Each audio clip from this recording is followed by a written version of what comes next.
यार एमीटर और volt meter इतनी आसानी से अगर पीछा छोड़ रहे होते तो कितनी अच्छी बात थी। चलो जल्दी से उसके कुछ न्यूमेरिकल कर लो, एमीटर के भी और वोल्ट मीटर के भी। तो चलिए करते हैं बहुत जल्दी में 3 न्यूमेरिकल ऐसे और हो जाएगा तुम्हारा कॉन्फिडेंस ऐसे।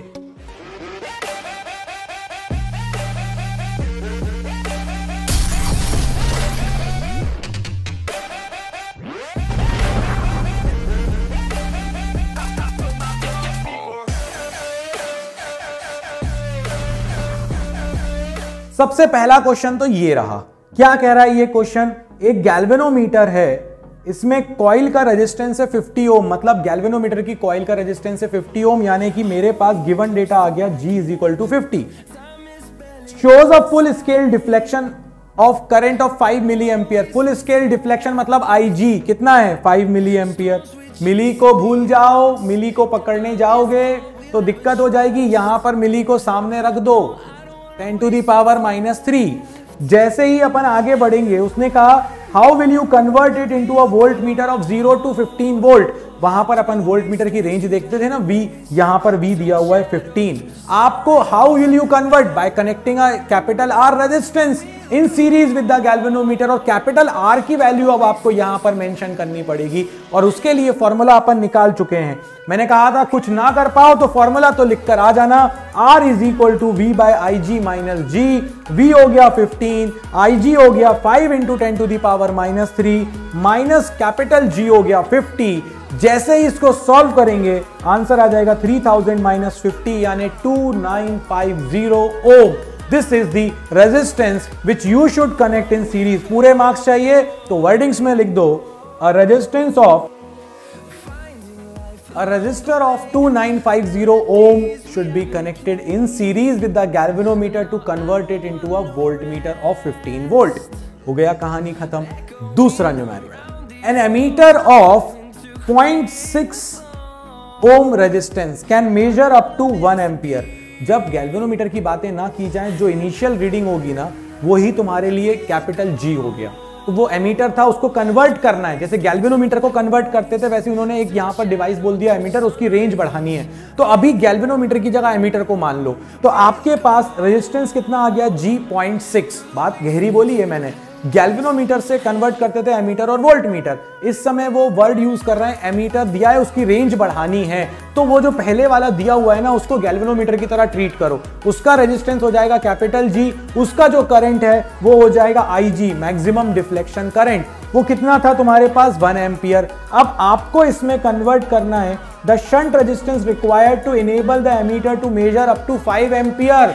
5 एम्पियर का एमीटर बनाना है तो I की वैल्यू क्या हो जाएगी? I की वैल्यू हो गई 5। अब याद करो मैंने तुमसे कहा था N इज इक्वल टू होता है I बाय IG। I हो गया 5, IG हो गया 1, सो N की वैल्यू आ गई 5। I बाय IG के अकॉर्डिंग N की वैल्यू आ गई 5, यानी कि शंट रेजिस्टेंस हो जाएगा G अपॉन N माइनस 1।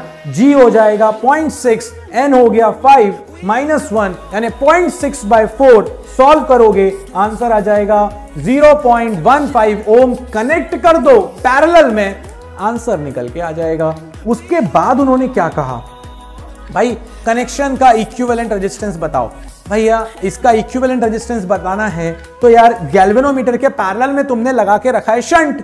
जब गैल्वेनोमीटर के पैरेलल में शंट लगाया तो ये रेजिस्टेंस G है, ये रेजिस्टेंस S है। पैरेलल में अपने पास होता है R1 R2 upon R1 plus R2, या वो तुम्हारी वाली बातें 1 upon R equivalent is 1 upon R1 plus 1 upon R2। तो उसको सॉल्व करके ये हो गया अपने पास G, ये हो गया अपने पास S, ये हो गया G प्लस S। सॉल्व कर दो आंसर आ जाएगा 0.12 ओम, यानी कि इक्विवेलेंट रेजिस्टेंस है 0.12 ओम। GS upon G plus S parallel में आंसर आ गया।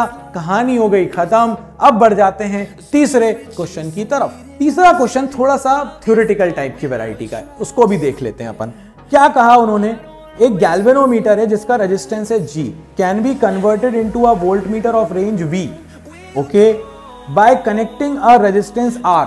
ठीक है, वो तो पता ही है हमको, आप जो बता रहे हो। फॉर्मूला भी हमारे पास है R is equal to V by IG minus G। ठीक है, आगे क्या बोला? How much resistance will be required to change its range from 0 to V by 2। अगर मुझे रेंज को V बाई 2 करना होगा तो रेंज के लिए मुझे कितना रेजिस्टेंस लगाना पड़ेगा। मतलब कि R लगा रहे हो तो वो रेंज जा रही है V तक। मुझे तो आप ये बताओ नया R क्या लूं मैं, R की जगह पर क्या लगा दूं, R डैश लगा दूं ताकि रेंज हो जाए V/2। यार सिंपल नहीं है क्या? IG तो तुम बदल नहीं रहे, गैल्वेनोमीटर तो तुम बदल नहीं रहे, तो IG की वैल्यू तो फिक्स रहती होगी। IG तो गैल्वेनोमीटर पे डिपेंड करता है, मैक्सिमम डिफ्लेक्शन करंट। तो यार अगर अब देखो तो यहां से तुमने सबसे पहले IG नहीं बदल रहा था, मेरे दिमाग में ये बिल्कुल घंटी बज चुकी थी, तो मैंने कहा कि मेरी नई रेजिस्टेंस हो जाएगी R डैश, रेंज है V/2 upon IG minus G। मगर IG तो पता ही नहीं है, IG नहीं पता तो ऊपर वाली इक्वेशन से क्या कर सकते हो तुम? ऊपर वाली इक्वेशन से तुम सॉल्व करके निकाल सकते हो IG। अगर तुम इसको क्रॉस मल्टीप्लाई करो तो IG into R V minus G into IG, solve कर दिया तो IG की वैल्यू आ गई V upon R plus G। इस वैल्यू को उठाओ IG की और यहां रख दो, ये हो गया V/2 और IG की वैल्यू क्या है V upon R plus G। V से V हो गया कैंसिल, ये वाली पूरी चीज चली जाएगी न्यूमरेटर में, तो ये हो जाएगा R plus G/2 minus G।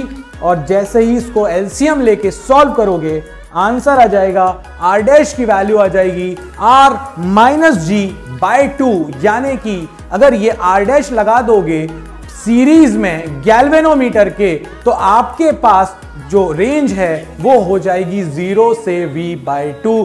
कहानी हो गई खत्म दोस्तों। गैल्वेनोमीटर के हमने कुछ अच्छे न्यूमेरिकल्स भी कर लिए, और भी बहुत वैरायटी है। जब हम एनसीईआरटी करेंगे तो उसमें और क्वेश्चंस भी हमें मिल जाएंगे। लास्ट के 2 क्वेश्चंस एनसीईआरटी में एडिशनल एक्सरसाइजेज में इसी पर बेस्ड हैं। तो यार इसी तरह से पढ़ते रहो। मैग्नेटिक इफेक्ट ऑफ करंट में गैल्वेनोमीटर का टॉपिक, एमीटर का टॉपिक, वोल्ट मीटर का टॉपिक, टॉर्क का टॉपिक, फोर्स का टॉपिक, अगर बात करें बायोट-सावर्ट लॉ का टॉपिक, ये सारे टॉपिक हमने क्लियर कर लिए हैं। तो इस वीडियो में बाबा जी की तरफ से इतना ही। It's time to say tata bye bye to magnetic effect of current. जय हो।